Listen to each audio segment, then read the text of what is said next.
Chapter 08. Explanation. So far as I could see, all the world displayed the same exuberant richness as the Thames Valley. From every hill I climbed I saw the same abundance of splendid buildings, endlessly varied in material and style, the same clustering thickets of evergreens, the same blossom-laden trees and tree ferns. Here and there water shone like silver, and beyond, the land rose into blue undulating hills, and so faded into the serenity of the sky. A peculiar feature, which presently attracted my attention, was the presence of certain circular wells, several, as it seemed to me, of a very great depth. One lay by the path up the hill which I had followed during my first walk. Like the others, it was rimmed with bronze, curiously wrought, and protected by a little cupola from the rain. Sitting by the side of these wells, and peering down into the shafted darkness, I could see no gleam of water, nor could I start any reflection with a lighted match.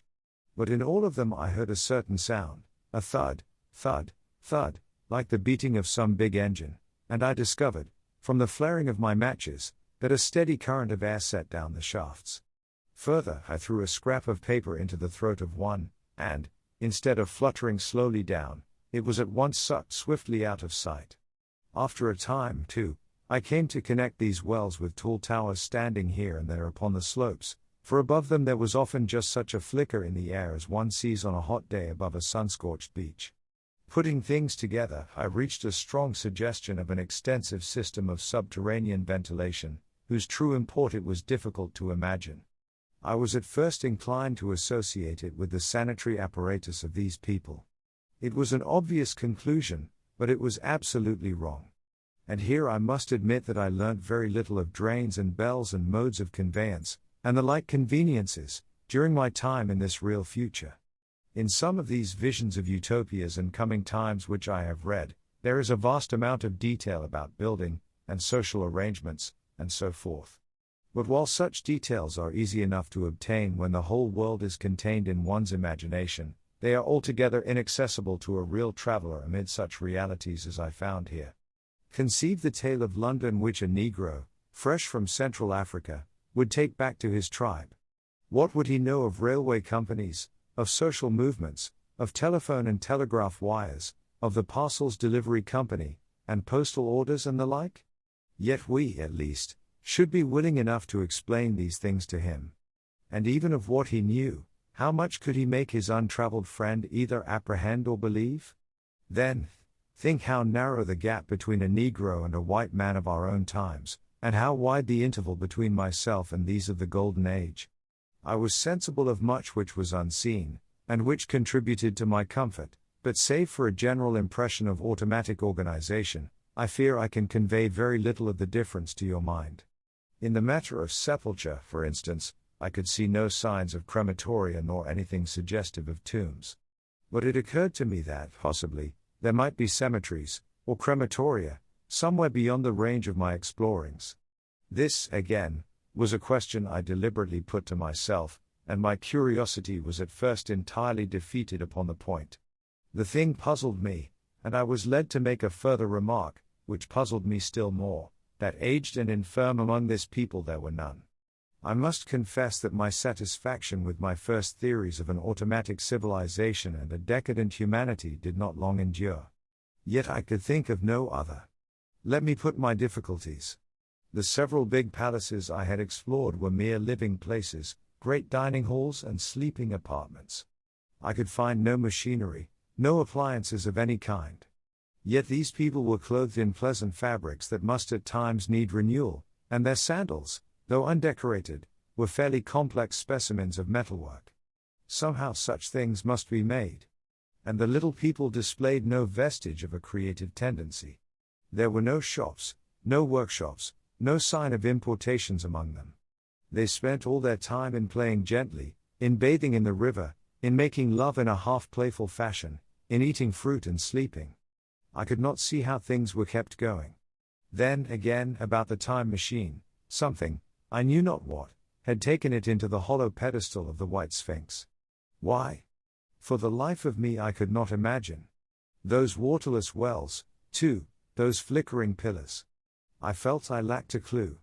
I felt, how shall I put it? Suppose you found an inscription, with sentences here and there in excellent plain English, and interpolated therewith, others made up of words, of letters even, absolutely unknown to you? Well, on the third day of my visit, that was how the world of 802,701 presented itself to me. That day, too, I made a friend, of a sort. It happened that, as I was watching some of the little people bathing in a shallow, one of them was seized with cramp and began drifting downstream. The main current ran rather swiftly, but not too strongly for even a moderate swimmer. It will give you an idea, therefore, of the strange deficiency in these creatures, when I tell you that none made the slightest attempt to rescue the weakly crying little thing which was drowning before their eyes. When I realized this, I hurriedly slipped off my clothes, and, wading in at a point lower down, I caught the poor mite and drew her safe to land. A little rubbing of the limbs soon brought her round, and I had the satisfaction of seeing she was all right before I left her. I had got to such a low estimate of her kind that I did not expect any gratitude from her. In that, however, I was wrong. This happened in the morning. In the afternoon I met my little woman, as I believe it was, as I was returning towards my center from an exploration, and she received me with cries of delight and presented me with a big garland of flowers, evidently made for me and me alone. The thing took my imagination. Very possibly I had been feeling desolate. At any rate I did my best to display my appreciation of the gift. We were soon seated together in a little stone arbor, engaged in conversation, chiefly of smiles. The creature's friendliness affected me exactly as a child's might have done. We passed each other flowers, and she kissed my hands. I did the same to hers.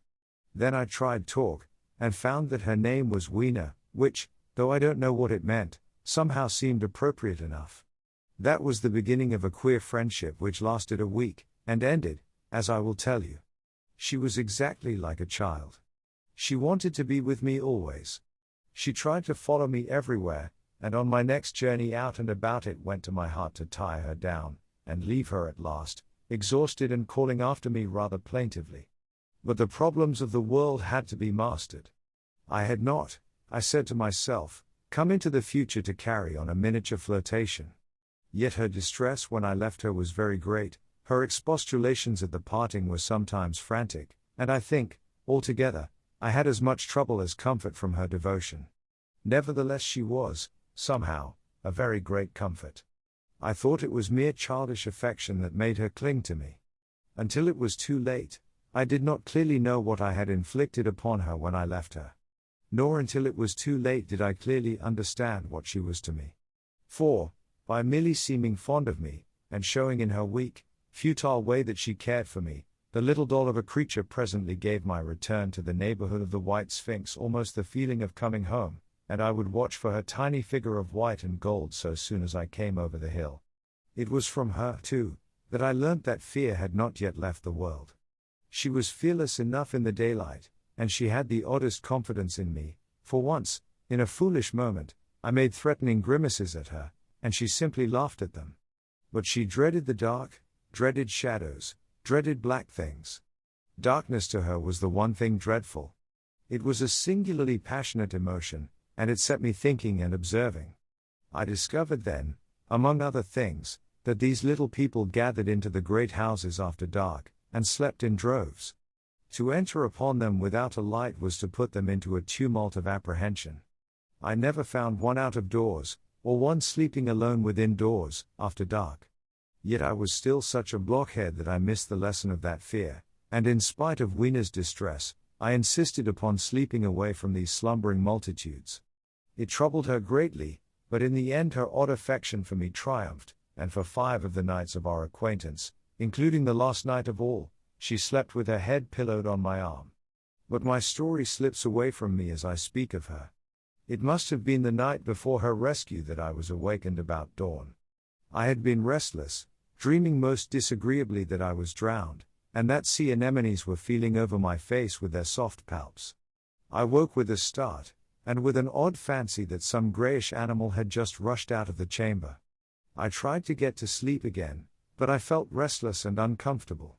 It was that dim grey hour when things are just creeping out of darkness, when everything is colourless and clear-cut, and yet unreal. I got up, and went down into the great hall, and so out upon the flagstones in front of the palace. I thought I would make a virtue of necessity, and see the sunrise. The moon was setting, and the dying moonlight and the first pallor of dawn were mingled in a ghastly half-light. The bushes were inky black, the ground a somber grey, the sky colourless and cheerless. And up the hill I thought I could see ghosts. Several times, as I scanned the slope, I saw white figures. Twice I fancied I saw a solitary white, ape-like creature running rather quickly up the hill, and once near the ruins I saw a leash of them carrying some dark body. They moved hastily. I did not see what became of them. It seemed that they vanished among the bushes. The dawn was still indistinct, you must understand. I was feeling that chill, uncertain, early morning feeling you may have known. I doubted my eyes.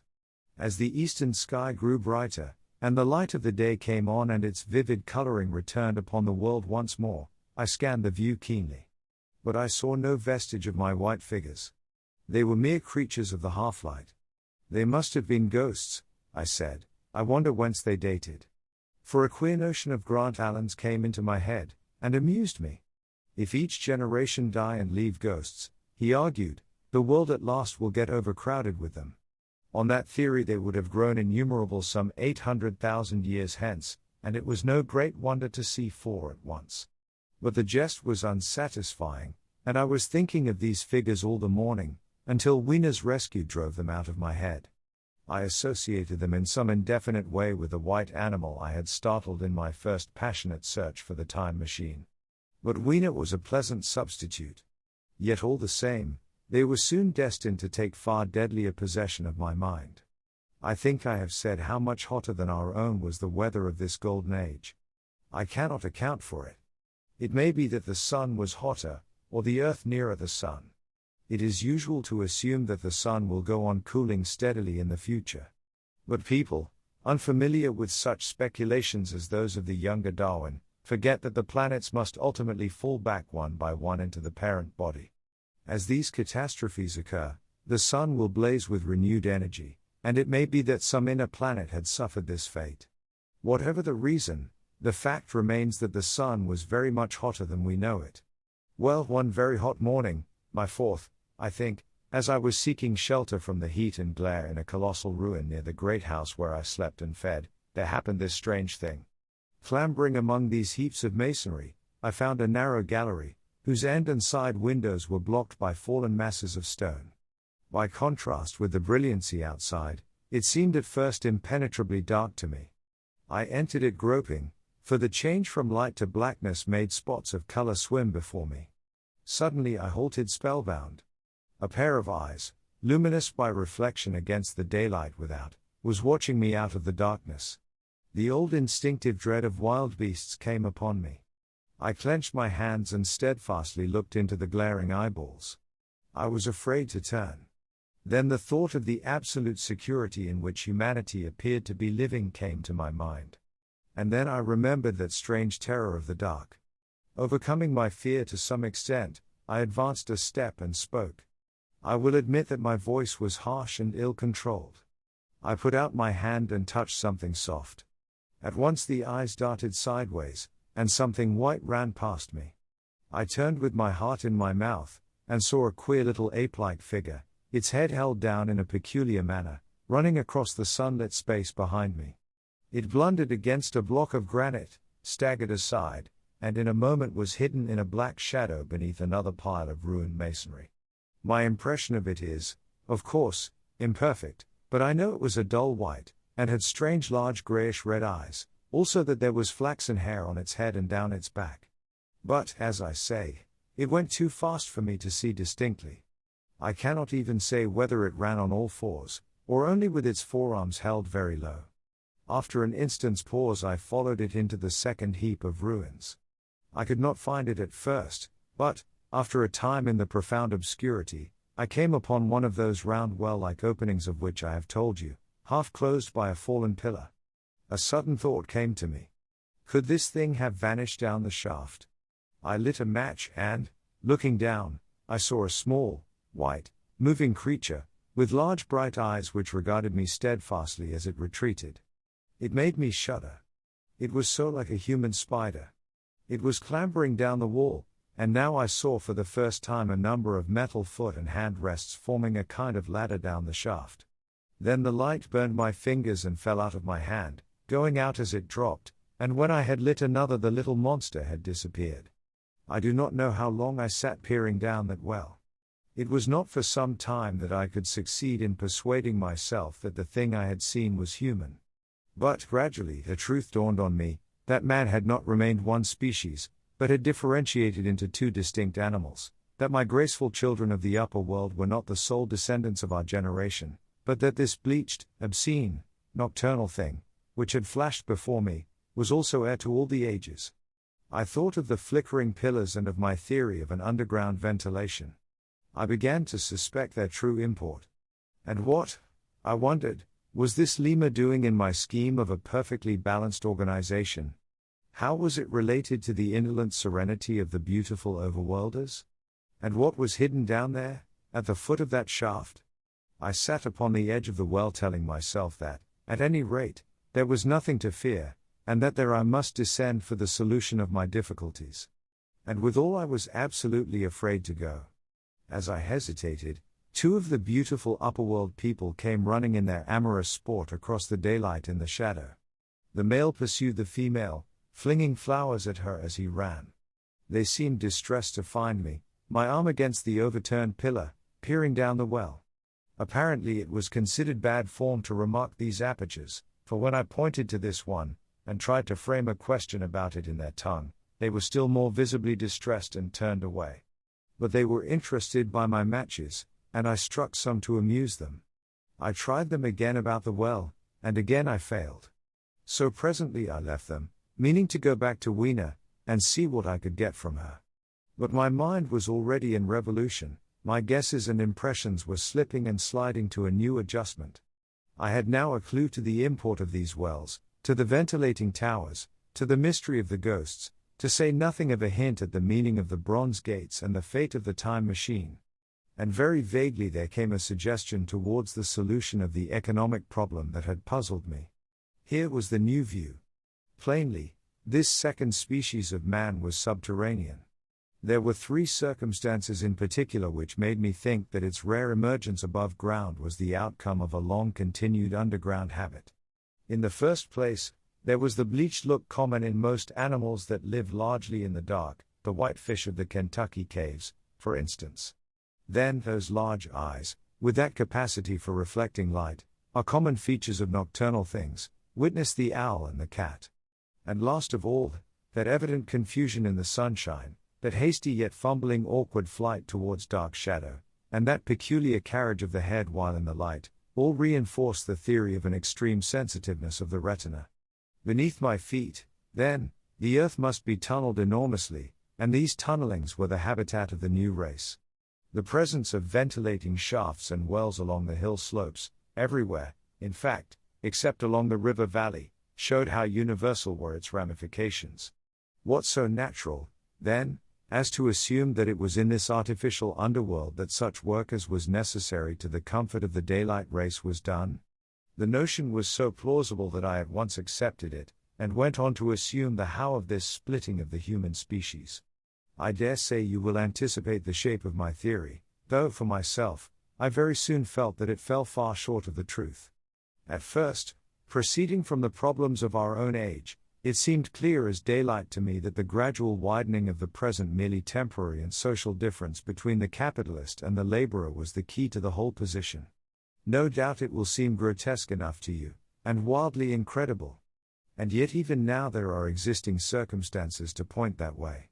There is a tendency to utilize underground space for the less ornamental purposes of civilization. There is the Metropolitan Railway in London, for instance. There are new electric railways, there are subways, there are underground workrooms and restaurants, and they increase and multiply.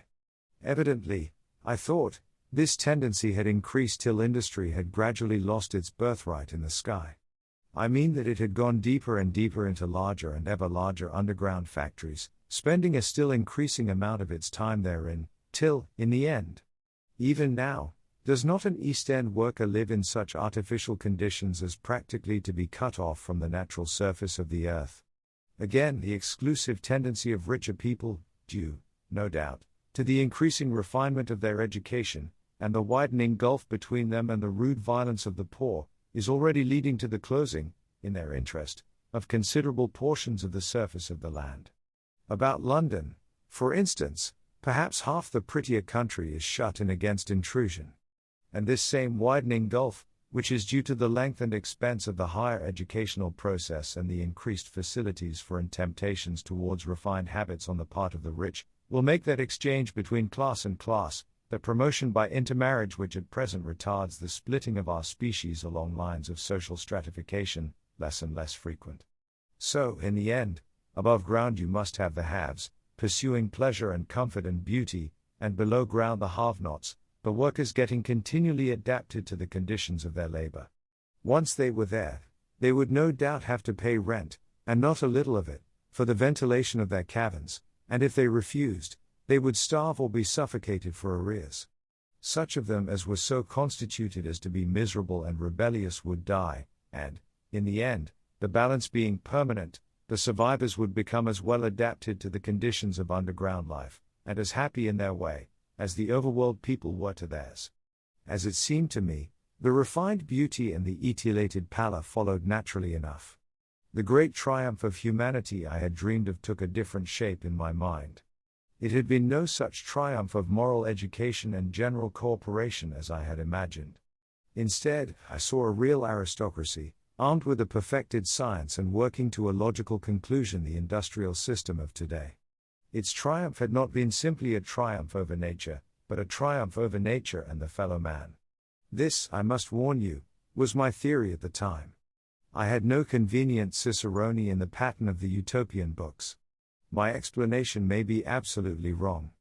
I still think it is the most plausible one. But even on this supposition the balanced civilization that was at last attained must have long since passed its zenith, and was now far fallen into decay. The too perfect security of the overworlders had led them to a slow movement of degeneration, to a general dwindling in size, strength, and intelligence. That I could see clearly enough already. What had happened to the undergrounders I did not yet suspect, but, from what I had seen of the Morlocks, that, by the by, was the name by which these creatures were called, I could imagine that the modification of the human type was even far more profound than among the Eloi, the beautiful race that I already knew. Then came troublesome doubts. Why had the Morlocks taken my time machine? For I felt sure it was they who had taken it. Why, too, if the Eloi masters, could they not restore the machine to me? And why were they so terribly afraid of the dark? I proceeded, as I have said, to question Weena about this underworld, but here again I was disappointed. At first she would not understand my questions, and presently she refused to answer them. She shivered as though the topic was unendurable. And when I pressed her, perhaps a little harshly, she burst into tears. They were the only tears, except my own, I ever saw in that golden age. When I saw them I ceased abruptly to trouble about the Morlocks, and was only concerned in banishing these signs of her human inheritance from Weena's eyes. And very soon she was smiling and clapping her hands, while I solemnly burnt a match.